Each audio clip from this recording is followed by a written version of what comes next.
ოფიცერზე იყო ყველაფერი დაწერილი. ეხლა ცხადად არის. და წესებზე დამყარებული რაღაცა წესრიგი. არაფერიც არ არსებობდა, ჩვენ ხო კარგად ვიცით, ჩვენთვის არსებობდა, არა, ევროკავშირს რაც სურდა, იმას ამერიკასაც აკეთებდა, არა, თავისთავად ცხადია და ამერიკის წინა ადმინისტრაციასაც დემოკრატიის სახელით, ანუ გადატრიალებას გიწყობდა რაღაცა ეკონომიკური ბლოკადები, 1000 რაღაცას აკეთებდა იმისათვის, რომ თითქოს და დემოკრატიას ანვითარებდა და ჩვენზე ზრუნვაში ამოსდიოდათ სული და დღე-დაღამეს აცენებდნენ, ხო? და რამდენი ადამიანს ატყუებდნენ, ახლა დღესაც თუ ვერ მიხვდები ადამიანი რა მიზნები და ამოცანებია და რა ხდება, რა ქარიშხალი უბერას, ნუ დამთავრებულია, ხო?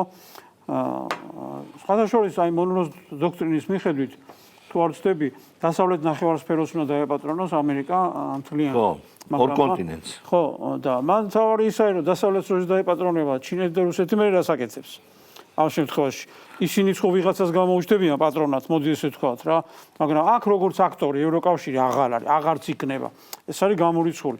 დღეს რო დაიწყეს საუბარი იმაზე, რომ სასწრაფო წესთო რაღაცა შეიარაღებასთან დაკავშირებით უნდა მივხედოთო. ინტენსიფიკაცია უნდა. რა თქმა უნდა, დამოკიდებულები იყვნენ, მთლიანად იყვნენ ჩამოკიდებულები შეერთებულ შტატებზე. დარჩნენ გაღიმებულები ეკონომიკის ნაწილშიც შეერთებული შტატები აგერ ურტყავს და ანგრევს. სამხედრო თვალსაზრისითაც თავისთავად ცხადია. გამოდის იმ თავისთავად ცხადია. ანუ ეხლა წეღა ვამოვდით გერმანიამ რომ რაღაცა განცხადებები გააკეთა. გერმანია ჩვენ ხო ერთი წელი იმაზე ვაპარაკობთ, რომ გერმანიამ თავი დაღუპა. ანუ ეკონომიკა წავიდა ამერიკაში. იმ ქვეყანაში, ანუ ნომერ პირველი ეკონომიკა იყო, ანუ როდესაც ევროკავშირი შეიქმნა დასავლეთ ევროპის ქვეყნებში და განსაკუთრებით გერმანიაში გადაიტანეს მთელი მრეწველობა. იმიტომ იყო ძლიერი ეკონომიკურად, ხო? ეს მრეწველობის დამსახურება იყო ის, რაც ევროკავშირმა გააკეთა. შესაბამისად ეს მრეწველობა გამოაცალეს გერმანიას და დარჩა დიდი სამრეწველო ქარხნები იხურება და უკან მიდის მაგალითად. ნაკადი ჩაუმბრი. ოღონდ ანუ გამოეცალა ის ვიზეც იყვნენ ჩამოკიდებულები შეერთებული შტატები, ვინ დარჩა რუსეთთან თუ ისე ეკონომიკა მათ არ აწარმოეს, საბოლოო ჯამში დაიღუპებია. გამოსავალი არც აქვს. და ჩინეთი და რუსეთი. აღარ დარჩა მეტი გამოსავალი, ხო? შეერთებული შტატები უკვე ღიად დასცინის. და ახლა დაწილის კი არა ომის ემუქრება. მეტი რა გზა აქვს? რა გზა აქვს? მეტი ხო სასაც უნდა წავიდნენ, ვისთან და ითანამშრომლო. იაპირეს რუსები, რუსეთს აქვს და გახდა უცებ რუსეთი ევროპის ქვეყანა.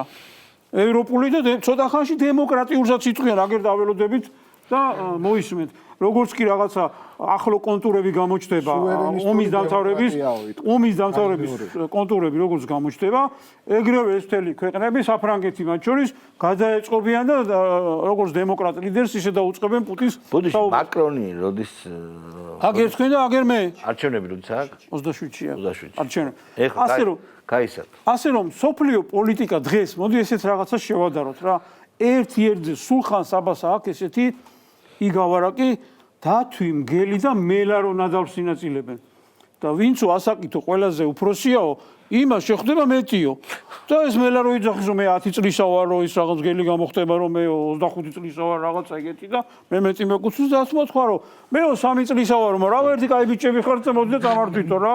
ზუსტად ეგეთი პოლიტიკაა დღეს სოფლიოში. რა გეოპოლიტიკური გზავნილი მოდის თქვათ უცებ ხვალდაზე რა მოხდება კაცმა არ იცის და ანუ პროგნოზის გაკეთება იმასთან დაკავშირებით რომ ჩვენ როგორ უნდა მოვიქცეთ არის ძალიან ძნელი.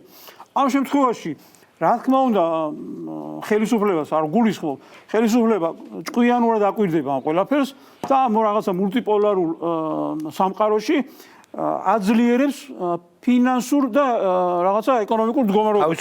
თავისუფლება, დამოუკიდებლობა. და ანუ როგორ არის იცი რომ აი ეს გეოპოლიტიკური გამოხტომების დრო არ არის ეხლა რა შენ ხარ რაღაცა სამი სპილო რომ ერთმანეთს ეჭიდავებოდეს და შუაში გაიჭრით რაღაცა შეყო თავი და რაღაცა იცი რა ხო ეგრე არ ვიყავით კაცო რაღაცა სისულელეც არ აქვს ეს არის დიდი სიბრიყე ამიტომ სანამ ეს ყველაფერი დაწყნარდება და დამშვიდება და სოფლიოს პატრონები გამოუჩნდებიან უკვე ხო, სხვანაირად გადალაგდება, ეს ახლა ორჯერ-ორია, რომ ეს უნდა გადალაგდეს, ხო?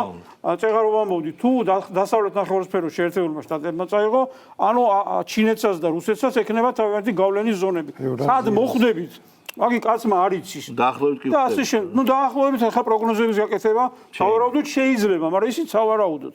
ამიტომ დღეს ჩვენ უნდა გავიძლიეროთ ჩვენი ეკონომიკური პოზიციები. იმიტომ რომ როდესაც ეს ყველაფერი დაალაგდება და ჩვენ მოგვიწევს ჩვენი პოზიციების წინა პლანზე წამოწევა, ზოგის დაცვა, ზოგის გატანა, ანუ ძლიერი ეკონომიკურად ძლიერი ქვეყანა უნდა იყოს, მაგრამ არ გამოვა. შეუძლებელია ეხლა ეს შანსი ხელიდან არ უნდა გაუშვა და გონიურლადაც იქცევიან ჩვენი ხელისუფლების წარმომადგენლები, ხო? აგერ ეკონომიკა წინ მიდის, აგერ ორი დღის ამბავია, რომ სოფლიო ბანკი ამბობს, რომ ჩვენი ეკონომიკა კვლავ შარშანდელზე მეტად შეაფასა, რომ 5.5%-ით გაიზრდება, მაგრამ რეალობაში უფრო მეტით იზრდება.